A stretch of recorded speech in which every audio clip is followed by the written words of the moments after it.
নিতে আছে। মা বাবা ওদেরই প্রতি চেয়ে আছে আমার সন্তান ডাক্তার হবে, আমার সন্তান ইঞ্জিনিয়ার হবে। এই জিনিসটা কিন্তু প্রত্যেক মা বাবাই চেয়ে আছে। তো যদি মেধার স্বাক্ষর ভবিষ্যতে রাখা যায় তাহলে এই সন্তানের বেতাগির গর্ব হবে। বাবাকে বলবে ডাক্তারের আব্বা, মাকে বলবে ডাক্তারের মা বলবে, ইঞ্জিনিয়ারের মা বলবে, ইঞ্জিনিয়ারের বাবা বলবে। ওই অনুপ্রেরণা আজকে থেকে শুরু হোক। আমরা হযরত শাহ দিলুর রহমান ফাউন্ডেশন চেষ্টা করবে আমরা উদ্যোগটা, প্রচারটা, এই বৃত্তির উন্মোচনটা খুলে দিলাম মাত্র। এটা মনে করেন কেউ যদি আমরা মনে করি ক্লাস 5 কে দিলাম, দানশীল ব্যক্তিরা এখানে অনেক আছে, এখানে প্রতিষ্ঠান করতে পারবে অনেক আছে বেতাগিতে।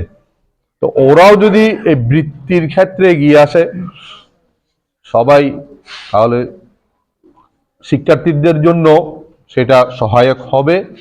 এবং কি কি করা যায়, এখানে যারা আজকে মঞ্চে আসেন সবাই বেতাগিরি গর্বিত সন্তানেরা, এই সম্মানিত আজকের এই যারা মঞ্চে অতিথি হয়ে আছেন।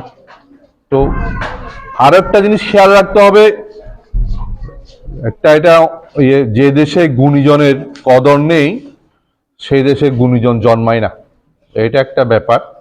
তো তুমি সম্বোধন করতেছি, যেহেতু সবাই ক্লাস 6 এর শিক্ষার্থী, তোমরাই এখান থেকে শিক্ষা নিবে। মানে মানে ওরা কি করেছে, আমাদের অতীত কি, প্রত্যেকটা জিনিসের ওটার থেকে শিক্ষা নিয়ে আমরা বেতাগিকে কিভাবে আলোকিত করতে পারবো, বেতাগি কিভাবে সুন্দর করতে পারবো, আমাদের মনের মধ্যে সেটা গেঁথে নিতে হবে। আমাকে চিন্তা হতে হবে আজকে আমি ডাক্তার হব, আমাকে চিন্তা হবে আমি ইঞ্জিনিয়ার হব, আমাকে চিন্তা করতে হবে আমি যুগশ্রেষ্ঠ মহাদ্দেশ হব। এরকম চিন্তা আমাদের মধ্যে গেঁথে নিলে সুন্দর বেতাগি করা অবশ্যই সম্ভব। পাশাপাশি মানে সব সময় সরকারে করবে সেটা কথা না, পরিষ্কার পরিচ্ছন্নতা, আমাদের রোড, আমাদেরকে আমরা কিভাবে আমাদের স্কুলকে কিভাবে সুন্দর রাখবো, আমাদের স্কুলকে কিভাবে সাজাবো, আমাদের গ্রামকে আমরা কিভাবে সাজাবো, মানে আমাদের নিজের থেকে এটা উদ্যোগ হতে হবে। তাহলে অবশ্যই আমাদের বেতাগি সুন্দর হবে। যারা এসেছেন সবাইকে ধন্যবাদ জানাচ্ছি, বেতাগি আঞ্জুমান রহমানের পক্ষ থেকে কৃতজ্ঞতা জানাচ্ছি।